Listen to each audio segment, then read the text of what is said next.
आज दुपारी आम्हा मैत्रिणींचा क्विक प्लॅन ठरला की जाऊयात कुठेतरी फिरायला. मग काय, घेतल्या आमच्या गाड्या आणि निघालो फिरायला. आम्ही पोहोचलो शिवरकर गार्डनला. शिवरकर गार्डन खूपच सुंदर आहे. तिथे मुलांना खेळण्यासाठी खूप गोष्टी आहेत. घसरगुंडी आहे, झोका आहे, बऱ्याच प्रकारची खेळणी आहेत. मग आज नवीन गार्डन एक्सप्लोअर करत होतो, तर म्हटलं हे सगळं गार्डन मस्त फिरूयात. मग आमची मुलं मस्त खेळत होती आणि आम्ही फिरत होतो गार्डन. मुलं घसरगुंडीवर खेळण्याचा आनंद घेत होती. गार्गी, किकी, चिनू तिघंही खूप एन्जॉय करत होते. त्यांना आम्ही इथं गार्डनला फिरायला घेऊन गेल्यामुळे ते तिघंही खूप खुश होते. आमची मुलं मस्त इथे घसरगुंडी खेळत होती आणि आम्ही तिघी मस्त गार्डन फिरत होतो. गार्डनमध्ये असणारी हिरवळ आणि चिमण्यांचा आवाज, पक्ष्यांचा आवाज खूपच छान होता. एवढं तिकडे एन्जॉय करण्यासारखं होतं वातावरण. म्हातारी लोकं तिथे वॉकिंगला आले होते, बरेच लोक होते. त्या गार्डनमध्ये खूपच हिरवळ आहे. खूप छान मेंटेन केलेलं आहे गार्डन. झाडं आहेत खूप सगळी आणि त्या झाडांवरती बसलेले पक्ष्यांचा मधुर आवाज आणि चिमण्यांचा आवाज, चिमण्यांचा किलकिलाट खूप छान वाटत होतं. आणि इकडंही मुलं एका बाजूला त्यांच्या खेळण्याचा आनंद घेत होते. आम्हाला त्यांच्याकडे लक्ष द्यायची गरजच नव्हती, कारण की ते मस्त रमले होते. त्यांना इथं खेळायला खूप आवडलं होतं. खूप सगळ्या गोष्टी होत्या इथं खेळण्यासाठी त्यांना.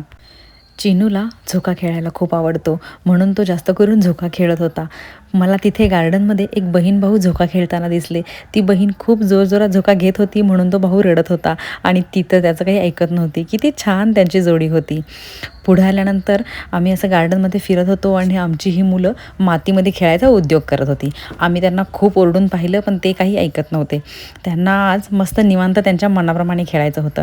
त्या गार्डनमध्ये एवढा मस्त सूर्यप्रकाश पडला होता की मी स्वतःच व्हिडिओ बनवणं आणि व्लॉग करणं या सगळ्याचा मोह आवरू शकत नव्हते. आम्ही खूप सगळे व्हिडिओज बनवत होतो, खूप सगळे फोटोज काढत होतो आणि त्या सूर्यप्रकाशामुळे हे झाडांवरती पडलेला प्रकाश किती सुंदर वाटत आहे ते. मला तर ते सगळं काही मी जपानला असल्यासारखं वाटत होतं. इथं खूप छान झाडं आहेत, खूप हिरवळ आहे, खूप उंच उंच अशी झाडं आहेत आणि हे गार्डन खूपच मोठं आहे. त्याचा आवारासुद्धा खूप मोठा आहे. आणि तिकडं गेल्यानंतर आम्ही ठरवलं की आता इथे काहीतरी मस्त ॲक्टिव्हिटी करूयात. मग आम्ही आमच्या बॅग्स वगैरे एका ठिकाणी ठेवल्या आणि ठरवलं आता मस्त आंधळी कोशिंबीर खेळूयात. मग काय, सगळ्या मैत्रिणी आणि मैत्रिणींची मुलं मिळून आम्ही लागलो आंधळी कोशिंबीर खेळायला.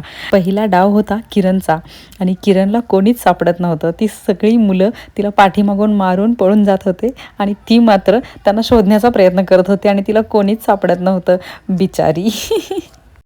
त्या गार्डनच्या मस्त वातावरणामध्ये असा आंधळी कोशिंबिरीचा खेळ खेळत असताना खरंच खूप मजा आली. आम्ही तिघींनी तर खूप एन्जॉय केलंच, पण आमच्या मुलांनी आमच्यापेक्षा जास्त एन्जॉय केलं. हा खेळ खेळण्यासोबतच आम्ही अजून 2-3 खेळ खेळलो आणि सगळेच खेळ खेळण्यात खूप जास्त मजा आली. पण हा आंधळी कोशिंबीरचा खेळ जो होता तो सगळ्यात स्पेशल होता. आता आज्ञाचा डाव होता आणि आज्ञाला सगळे गोल फिरवत आहेत, पण तिला खरंच कोणी सापडत नाही आहे. आम्ही मस्त व्लॉग बनवतोय, व्हिडिओज बनवतोय आणि ती बिचारी तिकडं सगळ्यांना शोधण्याचा प्रयत्न करते आणि तिला कोणीही सापडत नाही आहे. फायनली आज्ञानं चिनूला आऊट केलेलं आहे आणि आता डाव आहे चिनूचा. चिनू आऊट होऊन सुद्धा डाव घेणार नाही म्हटल्यानंतर मग काय, मला डाव घ्यायची वेळ आली. मग आता मी डोळ्यावरती पट्टी बांधून सगळ्यांना शोधत आहे आणि मी बघा तिसरीकडेच निघाली आहे. मला कोणीच सापडत नाही आहे. फायनली गार्डनमध्ये एवढं सगळं खेळून झाल्यानंतर आम्ही मैत्रिणींनी खूप सगळे फोटोज काढले, व्हिडिओज काढले आणि आता ठरवलं कुठेतरी बाहेर जाऊन मस्त जेवण करूयात. मग काय, पोहोचलो समोरच्याच एका हॉटेलमध्ये.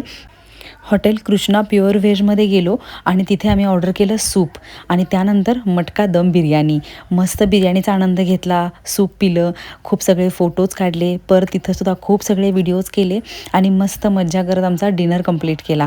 आणि आता ठरवलं मस्त मुलांचे काही फोटोज काढूयात आणि आता निघूयात घरी जायला. एवढी सगळी धमाल मजा मस्ती केल्यानंतर घरी पोचायला रात्रीच्या 9-9:30 वाजल्या. पण खरंच खूप आनंद आला आणि छान व्लॉग पण बनला. तुम्हाला कसा वाटला माझा व्लॉग नक्की सांगा आणि आवडल्यास नक्की लाईक, शेअर, सबस्क्राईब करा. थँक्यू.